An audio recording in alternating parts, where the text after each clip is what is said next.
هذا اللي غيتكلم الشيخ نتاع المؤرخين ديال الجزائر. هذا المم نتاعكم، هذا العراب نتاعكم. اسمع اش كيقول هذا بالغيت. المؤرخ كتعرف بالغيت؟ هذا شيخ المؤرخين في الجزائر. هذا مطبط جدة حنيت التاريخ في الجزائر. هذا ماشي كان كيدير لي باري ديال الكونسيباسيون الحمار باش يخرع. ملي كيكون مزير كيديروا لي برا باش يتزطز. لا، هذا مؤرخ. هذا اسمع اش كيقول المؤرخ. وكباحث جامعي، هل تتفق معي إذا قلت لك أن في الجزائر نخشى من التاريخ؟ أسألك كمؤرخ وكباحث. يسأله كمؤرخ. هاد بالغيت هذا مؤرخ، ماشي كاتب في التاريخ ولا باحث في التاريخ ولا أستاذ في التاريخ. هو اللي كيدير التاريخ.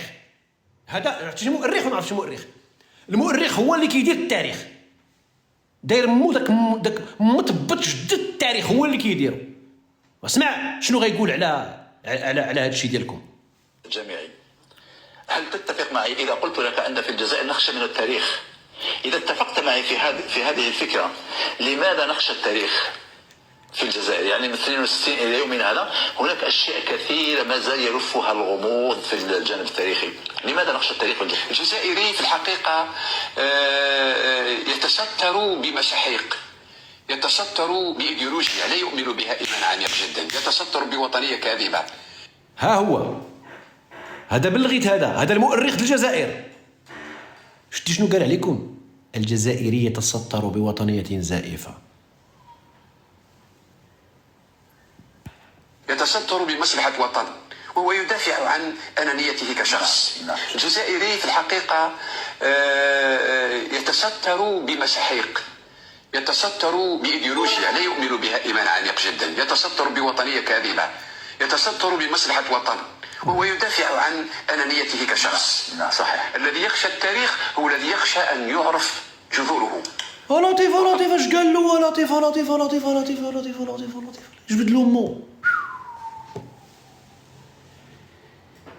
يا لطيف اش قال له؟ ما معنى يتستر كيتخبع. يتستر يعني بحال يستتر السترة، يتخبع، يختبئ. شنو قال مشات لي الفكرة. صحيح. الذي يخشى التاريخ هو الذي يخشى أن يعرف جذوره وأصله. صحيح. الذي يخشى التاريخ هو الذي يخشى أن يعرف جذوره. شكون هذا الذي يخشى أن يعرف جذوره؟ دومير. وأنا تحديته ويتحداه المغاربة كاملين. قبل أن تبحث عن تاريخ الآخرين ابحث عن تاريخك أنت. أتحداك يا دومير أن تأتي بما يثبت أنك جزائري أصيل وأصلي. انت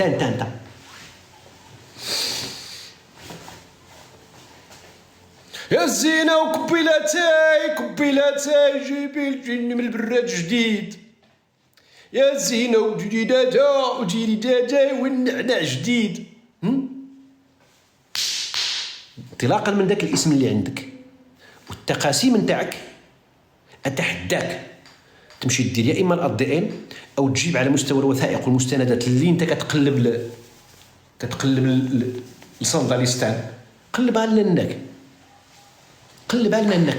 الوراق نتاع جدك انت، وجيب لي اثبت لي انك ماشي تركي ولا ماشي فرنساوي. هذيك دومير يا اما فرنسيه، لان الرئيس نتاع فرنسا اللي حكم فرنسا في 1931 سميتو دومير،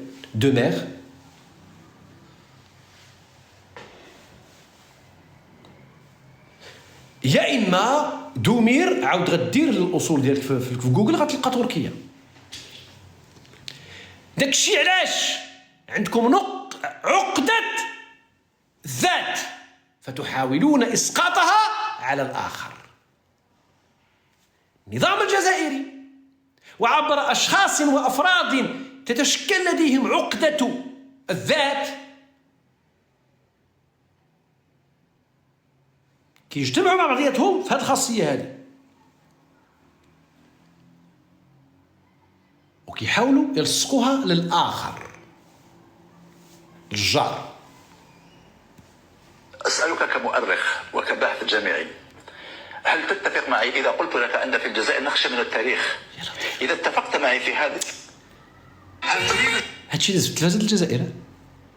هادشي اللي زبط ملي كانوا باغيين يصلحوا شي حاجه في راسهم، باغيين يصلحوا شي حاجه في ذاتهم، كانوا بداو كيديروا لوطوكريتيك، كانوا بداو كيديروا النقد الذاتي لراسهم. هذيك الساعه كان خصنا حنا نخافوا، لان اذا كان فعلا، اذا كنا حنا زعما فعلا كنخافوا او من الخصوم نتاعنا ولا من الجيران انهم يفوتونا في شي حاجه، امتى تخاف منه؟ خاف منه ملي كيكون كيدير لوطوكريتيك، كيبحث على راسو على نقاط الضعف، كيقول هادي ما دياليش، هادي ما نزعمش عليها، هادي ما نقدلهاش، هادي ناقص فيها، هادي خصني نتعلمها، هادي خطيت فيها، هادي ما كانش خصني نديرها. شتي هاد النوع د البشر خاف منه. هاد النوع إلي تري تري تري دونجورو، تخاف منه. إذا كنتي فعلا كتنافس معاه في شي حاجة غيفوتك والله حتى يفوتك بالله. أما داك النوع اللي كيقول لك حنا وحنا وانا والشواكر قوة منظومة قارة أحسن أفضل أعلى أسرع أو أزنن أجل أفنان، هذاك كن هاني يا ابن عمي، هذاك خاوي الوفاض. إذن لي زاميغ،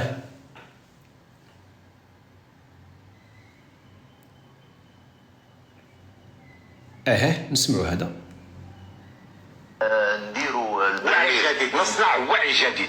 الوعي هو أن دائما في إطار الكلام اللي كنقول أنا، في إطار الوعي الجديد، وكانوا كيحاولوا في واحد الوقت والله العظيم